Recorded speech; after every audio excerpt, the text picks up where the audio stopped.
This one of my new partners all the way from Memphis, Tennessee. Y'all see I've been playing all that Memphis music for a reason. I had to make it right for my homie, DJ J Woods. Let's get it, homie. Let's get it. What's good, Moving. bro? How you doing? What's Man, I'm excited to have you on my show, bro. Man, it's crazy because like how we met, a lot of people be saying like Clubhouse be so capped. And I really get on that app and I really like grow relationships. And I know like we kind of when we was talking to each other, like we kind of hit it off real smooth. And it's not a lot of relationships that's growing like that, smooth. You know what I mean? It was kind of scary. It was like, hey, what can we do to help each other? Then you was like, I got a show. Then like you real like that was like last week, and I'm on the show like this week. So that's a blessing, bro. Yeah, man. It's just what I told you, man. I don't like to talk long. My director, my producer, he know that, man. When I like something, I like it, man. And I don't like doing all that talking, man, because that talking leads into a time gap, and then we end up not getting nothing done. So I rather just jump in the fire. Let's figure out what we can cook up, and then we'll perfect it later, man. We ain't got to be perfect right now, but this us building. But I don't want to do all the talking, man. For those that don't know, they know I'm always excited to have. When I got a guest on my show, I'm excited for a reason. So you a plug where I live at. I'm a plug where I live at. You a plug where you live at. So tell the people so they know I ain't just gaming. Where you at right now? I'm in Memphis, Tennessee. A little bit. You want me to explain what I do? Go ahead. It's your show. I'll get into a little bit about what I do. I'm an artist slash DJ. I'm more of an artist than a DJ. I got a very Uh, unique style where I yell on songs. I'm like a Lil Jon type of energy, a DJ Khaled. I've been telling a lot of people right. I do what Kurt Franklin do lately, because Kurt Franklin, he executive produced songs. Like he's a really big household name, especially in the South. So I have five Billboard charting artists that I got features from. I got features from Young LA, Gorilla Zoe. It's a Gorilla guy in Zoe. Memphis named Finesse two times. Man, like Hot Boy Turk, we had the top 57 song in the nation in November. So it's just a blessing. Like man, like I'm working with like literally, I got features with all the people that I grew up listening to. Then like that's not even the type of people like I not even the mention of people that I talk to like Flow Rider, like AB. He was a rapper. I was talking to him about doing songs. Like man, like it's just I don't know, Right. like God been good, man. Like I got a lot of work. I'm a new energy. I'm coming straight out of Memphis, Tennessee. I got the city on my back right now with this executive producing. I'm a new A&R for Connect Music, so I'm actually helping a lot of artists as well. So man, Right. like I got a lot going That's on, a man. big deal. I'm Like you saying I a got a lot, and you catering. really driving real. Yeah, you driving real fast. But when people Yeah. look at this later on and they start breaking down each part, because it's like a filing cabinet. You pull out, you just went to going through it. But when they break it down, that's a lot, man. What you just said, bro. Um, And I think I try not to tell everybody what I do, mhm. because I think a lot of people get scared and get intimidated because I do have a lot of stuff going on. Then I don't want to come off like um, uh, somebody that can do a lot and that's not a master of anything. So like I don't even most of the time when I meet people and I talk to people, I tell them about probably like one or two of the things that I do, because if I told them like all 10 to 20 streams of income that I had, I think people would get scared and they get nervous. Even my own family It's members get true. nervous when I tell them some of the stuff that I'm dipping and dabbling in. And I know that you got a lot of businesses that you run into and a lot of different streams of income that you controlling right now as well. So you know exactly what Right. I'm talking about. Like when you tell people about like having multiple streams of income and like dibbling dabbling different businesses, like a lot of them get scared. And I think that like Right. about 6 or 7 years ago, I was telling a Caucasian male. I was like, man, I got all this stuff going on. And he said that you really need about 5 to 7 streams of solid income in order to be wealthy. And he didn't say rich, Right. he said wealthy. And I think there's different levels of wealth and there's different levels of income. Because you stay in Miami, the cost of living is high there. I stay in Tennessee, the Very. cost of living is a lot lower. So I can live Right. in a I can live in a nice house and not have to pay $1 million for it. You stayed in Right. a a nice house, you might have to come out a couple million. So Right. I just think like Right. success and wealth, that's subjective. I heard you Right. talking about business. I heard you talking about business a lot on your show earlier, and I actually have a degree in business.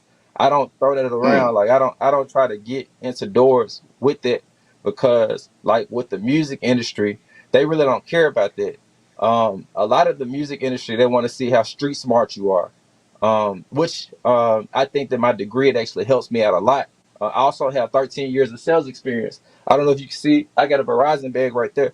And that's signed by that's signed by somebody who played for the Chicago Bears from Memphis. So he's a wide Right. receiver. So if y'all if y'all know who I'm talking about, then I'm just put that out there. But I got Right. 13 years of sales experience too, sales management experience. Um, I actually paid my way throughout college. I got a degree from the University of Memphis. I paid for it out of pocket. I took student loans out Wow. my first year, and I was able to work and make enough commission where I was able to pay it out of my pocket. I was fortunate enough for my mom. My mom taught me how to save money. When I was 15, I Mm. started working. My first job I was 15. I worked at a cookie place. A lot of people know me Mm. from the mall in Memphis. I worked at Wendy's for 4 years in the mall, and I really made a Right. name for who I was. And I was the first individual to work in my high school. And man, I never stopped working. So like when it comes, because I do own a catering company, which I had to Mm. um get, take a step back from because as a new A&R, the music industry wasn't here in Memphis, and I got the opportunity to become an A&R, and I had to take a step back from one of my streams of income because I really wanted to home in on the A&R because I feel like as an A&R, I have the possibility to be a millionaire. With a Right. catering, it feel like I'm still working. I've been working hard since I was 15. I'm 31 now, Right. so that's Right. 16 years in the game working. I nonstop. Like a lot of people know me from working hard. Even Right. like a superlative in high school. Of course, I was nominated the best dress. I ain't win. They gave it to Taylor Croom, but they made one for me. It was the most likely to succeed in business, and I never really understood it because I never really saw myself in the business world, and like I never knew what I would do in the business world. But I think that if you hustle and you grind, like grind mode, I know you understand. Like if you consistently grind at something, you gonna make it regardless. I don't care what Right. people say, what people gonna try to tear you down. People gonna try to come It's against you. the People ain't gonna statistics. understand your grind. Statistics prove that. People ain't nobody gonna understand what you doing but you. Right. Then like Right. if God tell you to do something, do it. Your family, Right. your friends, they might not. God ain't gonna tell them what he told you to do. So God gonna God gonna tell you go and chase your dreams, and God gonna tell Right. you exactly what He wants you to do it. Then it's up to you to do it. Then a lot of the times we don't listen to God, or we wait, or we push stuff off, and that don't be nothing but the Right. devil. So Right. man, it's just like I feel like right now, like I'm in a good space in my life where I'm able to have a very clear mind. I've dealt with Uh-huh. depression. I've dealt with depression before. I've dealt with different things that wasn't of God, and I think that Right. like as a black man, like the hardest thing to do is to grow up in this world and be a black man. And I know Right. that we have so many things against us. Like it's so easy to do bad. All of my friends was joining gangs. I wasn't joining no gang. I didn't see that. You know what I mean? Like I didn't. Right. I've always been an individual thinker. You see what I'm saying? Like I'm so blessed to have a grandfather and a mother and a grandma that taught me to be an individual thinker. I've never had to join a So gang. I can never I can tried to I can fit I in. can I jump in right there? Let me jump in right there because What's I up? feel like that's important, and I don't really want to go too fast. I know we don't have a lot of Yeah. time, but when you said depression, it struck a nerve because I tend to talk about that on my show sometimes, whether it's mental illness and whatever. And you don't gotta take too long staying there, but depression can you give me at least one tool so somebody else that's out here watching my TV show, they can hear that because they might need that tool out your tool belt because you done survived that, you got past it.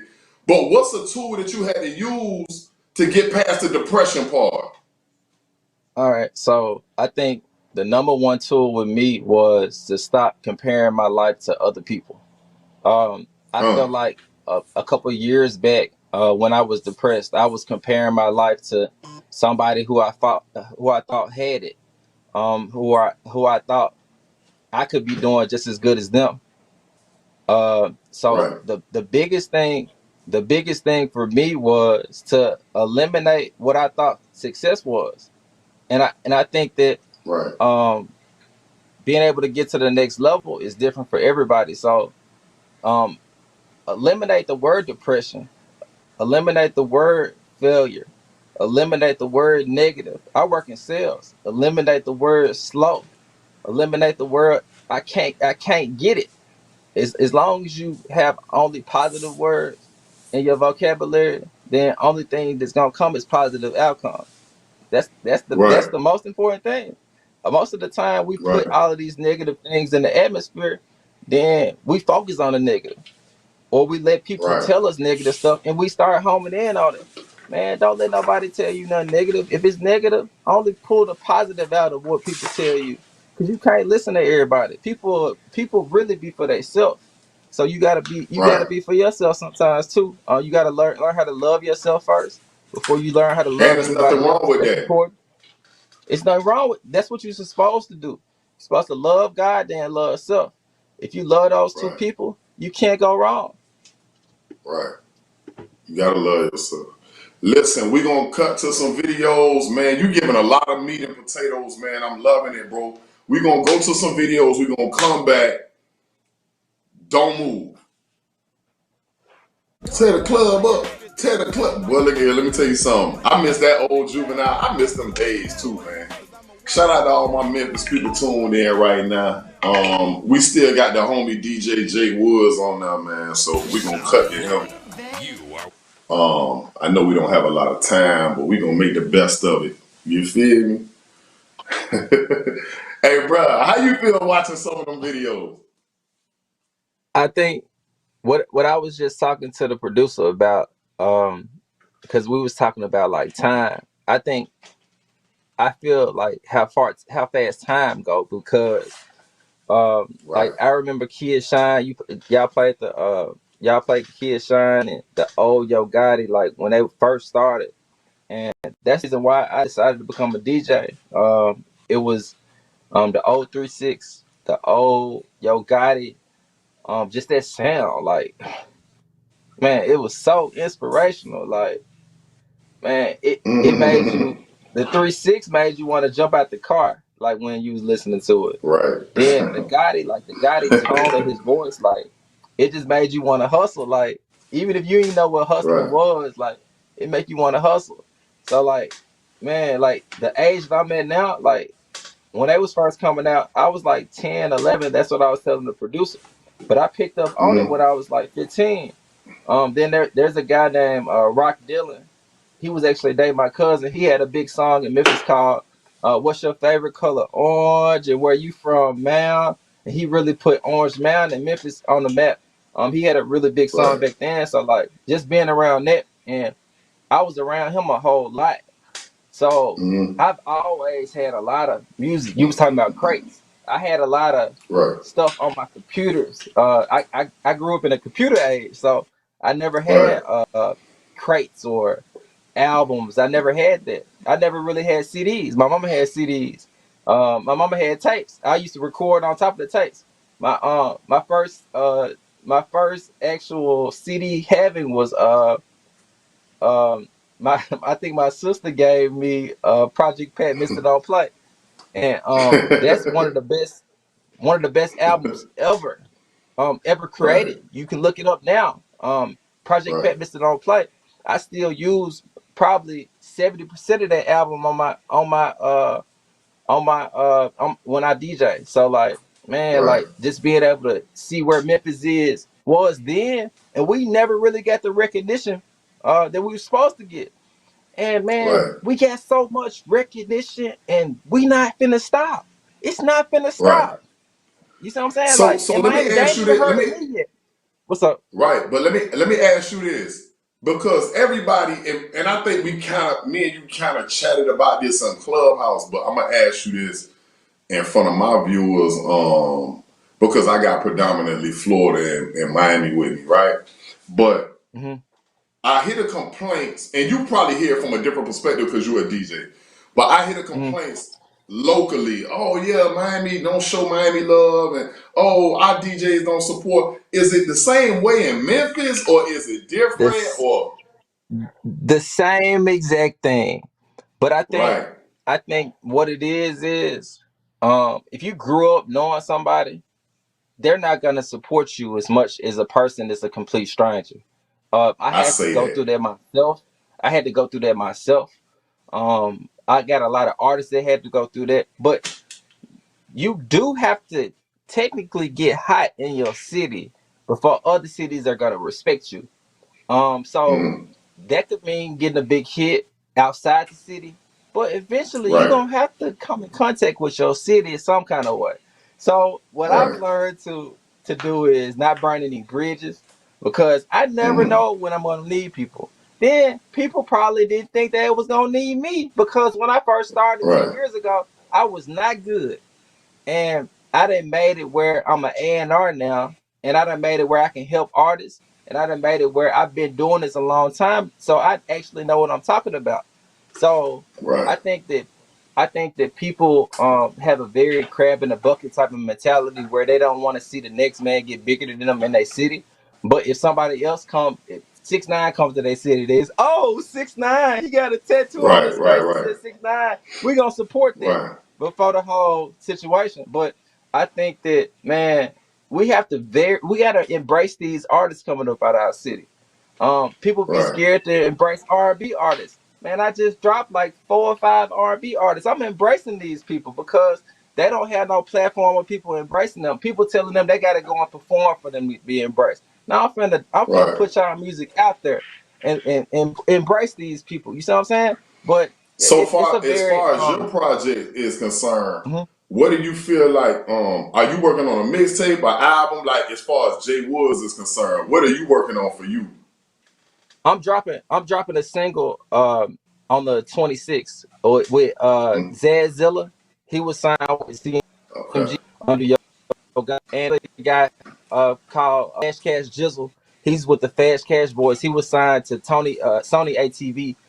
Um, so what I'm focusing on now is with my last EP, I wanted to show how musically I can be because a lot of people knew me for having twerk songs and a lot of dance songs. So uh huh, I on my last EP, I was focused on showing I got a slow song, I got a motivational song, I got a club banger, I got another motivational song. So I was focusing on that. Then I played it. mm, I was featured on a DJ event as an artist, and I played it in front of a lot of DJs. And one of the DJs said it's cool, but it could have more club bangers on it. So, with the right, movie, it's called Movie Ish. I know we on live TV, so it's called Movie Ish. Only. It's all right, club bangers. Then I got the guy who made I Heart Memphis. Hit the Quan. He's on my team. It's called the 901 B mm, Cartel. He's their right, executive producer for Zed Zilla. Their executive producer for K Stylist. We got so many different people that we connected to, and I help manage them. See, that's why I don't tell right, people what all I do. But right, they're executive producing my next album called Movie Ish. It's dropping April the 13th on my birthday. I actually just announced it today. I feel good right, about it because we almost done with it, so I can announce it. You know how it get when you get down to the end of the project right, and you don't want to tell people the date until you actually right, done with it. So I got enough right, songs now. I'm actually almost done with it. Y'all can check my old stuff out. I got so much work out right now that right, hasn't been heard and people haven't heard in the Miami market. So make sure y'all go on YouTube, look me up, and you're gonna be amazed at how much work I already get out there. Everybody know I'm finna go for 200 songs. So I feel like if I go for 200 songs, I'm finna be one of the biggest DJs in the world. If Right. I get 200 So songs there, I'm gonna be one of the biggest DJs in the world. so I know I don't have like a ton of time with you. Um, Hmm. and it's hard. I ain't gonna say it's hard for me to ask you this question because you've been doing it the whole time. You've been talking like you drop a lot of tools and gems and stuff like that, right? Um, I guess I would say, and I'm gonna keep it with the DJ world. I know you. I know you're an artist and whatnot, but I'm Hmm. gonna ask you this because I always ask every artist this. I mean, every person guest that I have. I need you to block me out. I need you to forget about me. I need you to forget about Jesse. I need you to talk to that person that may be 13 years old, 15 years old. He's trying to do what you're trying to do. I can't give him their advice. Nobody else around me, I don't want them to give advice. I want you to look in this camera, give him 60 seconds of some advice that's going to get him from where he's at 13 years old to traveling down a road that you're on right now, man. Give him some advice, man. I can give him the advice that I learned from the music industry. Um, Everybody is not meant to be your friend. Um, Take the music industry as a job. This is a job. If you want to do this full time, treat it like a full time job. Just like your parents go to work, just like your parents go to work every day, and they treat what they doing as a job. Most of the time when I be at work, I don't take no breaks. Sometimes you can't take no breaks in this, or you can't. I think the worst thing you can do is start as an artist and take breaks. But if you starting out young, that's the best thing to do. Then realize the music industry is gonna change every 5 to 10 years, so you have to grow with the music industry.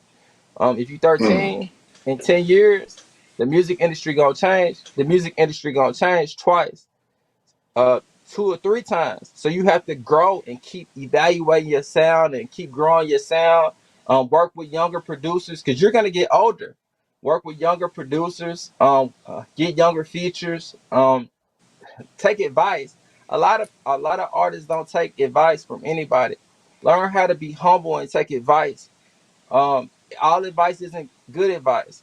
But be smart enough to take advice from the people who have been doing it, like grind mode, like the mm, people who have been doing it, that they've been playing on these videos. Like, you're gonna right, run into these people. They post up where they're at. They have meet and greets. They have concerts. You're gonna run into these people. Ask them questions. Ask good questions. Ask questions that will help you. Um, Man, like it's so much that I could tell a young artist. It's so much that I could have told a younger me when I started doing this that I didn't know. Then I never wanted to be an artist.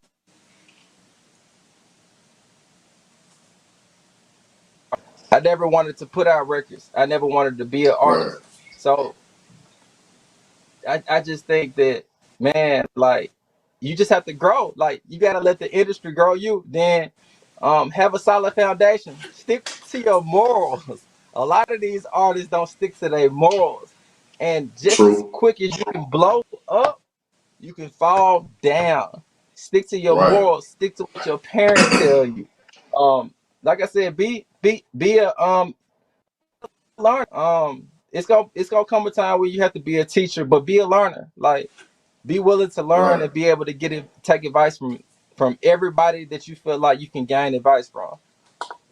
Man, you real positive, man. I like that about you, bro. Like, um, so optimistic look on your own situation and your own career. I know what you said is probably gonna take for you to be that greatest DJ or artist or whatever. What's something else that's keeping you from being here to being like, I don't know, DJ Khaled himself? Like, what is stopping you? Is it a budget? Is it the support? Is it what's stopping you from being that super DJ? Right now, I could tell you, I got all the tools that I need right now. And I Mm-hmm. have never felt like that.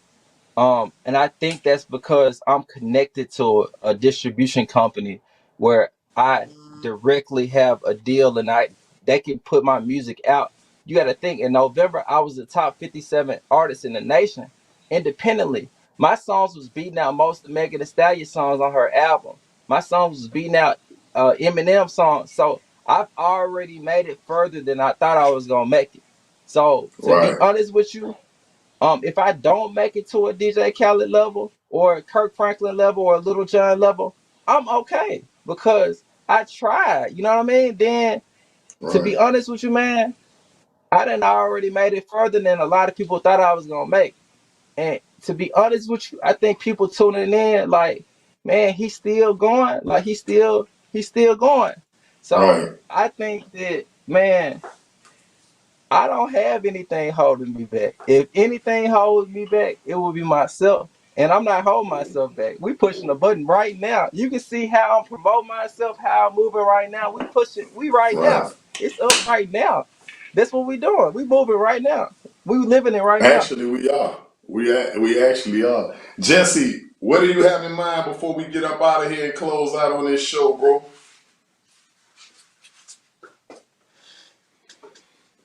We're trying to Jesse like figure a out a ghost. way I to can't even see Jesse. we're trying to figure out a way to get Video Mix on in Memphis, man. I was telling me that was actually the first market outside of Miami that was where we're supposed to start was Memphis. But I had a deal with a gentleman that had a station in Memphis, and it just kind of went south. I think he sold it before we actually launched. So Memphis was supposed to be the birthplace, and I actually went on this. I was on the station, but it just didn't have a big signal. But I'm actually very thankful for the time. The Dr. Flynn flew me up to Memphis. I went to this old school country club in Memphis, man. I felt some history in there. I can't remember the name of it, bro, but I felt some history as I walked up in there. Some old school, pre-segregation type history type of vibe. But it was just really nice. Dr. Flynn treat me with a lot of respect, and I learned a lot through that time. Even though the Memphis station wasn't a success, we actually were able to. I was able to learn some things to be able to actually program a station remotely, and this is long before what people are doing right now. It used to take me almost an hour to transfer one video because of the speed of the internet. An hour to transfer one video from Miami to Memphis. But I was making it happen. But I very thankful. Hopefully we can make something happen in Memphis again. But I just want to thank Jay for coming on today. Really appreciate your time, man. I Yeah, salute definitely, y'all. Like man. this is a blessing. Uh, hey, I done been in Miami, but I ain't never did no DJ work in Miami. So this is a Uh, blessing for me. Like I'm in Miami right now on TV. Like this is crazy. you actually are. I go by Book J was the movie. We here. Like I sign right now. There it is. Hey man, hey, I know we got all your Instagram stuff keep popping up, but give some more ways to get in contact with you, bro. I just want everybody to check me out on Instagram, my Facebook business page. I'm close to 5,000 friends right now, so y'all can't add me on the actual Facebook. So DJ JayWods on Instagram, Snapchat, Twitter. I'm trying to get my TikTok popping like these younger rappers. So follow me on TikTok, Triller. Yeah, whole lot of movement going on. Man, you And y'all already see know I'm this about to sign? get up out of here, man. But Hey, no, what you was finna say? Go ahead. I do want to shout out Side Collective. This is a black designer. I got on a black designer. Support y'all black designers and businessmen and women. Because if Definitely. we don't support each other, then nobody will. Right. Definitely, man. So tell them to send me that shirt so I can wear it on the show. This actually a black designer right here. Love Five Merch. They on Instagram, man. They always I keep crossing them every time I'm out and about. So salute to them. Definitely salute to another black owned company, Green Gate. You see we got a lot going on over here. We got the goat soap. I got a lot going on over here, man. So, hey, man, I appreciate you again. I'm finna get up out of here, man. Each and every Tuesday, right here, Respect My Grind Live, 8 to 10 p.m., man. Let's get up out of here, man.